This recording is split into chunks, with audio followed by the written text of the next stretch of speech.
We're in the golf shop at Pine Hills Country Club in Sheboygan, Wisconsin. The club has been here since 1905, on this property since 1929. We originally did some remodeling with Wind Mill in 1990.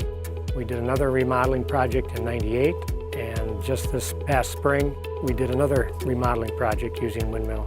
We've been using slat wall since 1990 in the golf shop.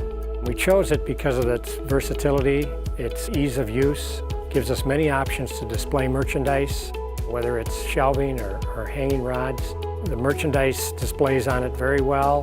The current slat wall products with the anchor core is much more durable and equally as versatile. Displays we move weekly.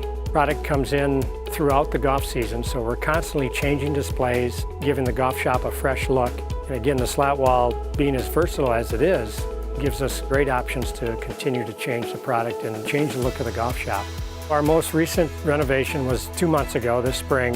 What we had to do with the honey oak slat wall was to match up what we had put in 20 years ago. The slat wall matched up perfectly.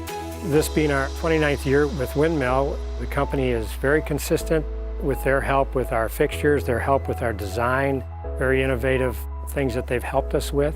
It's been a nice relationship that we've enjoyed and will continue.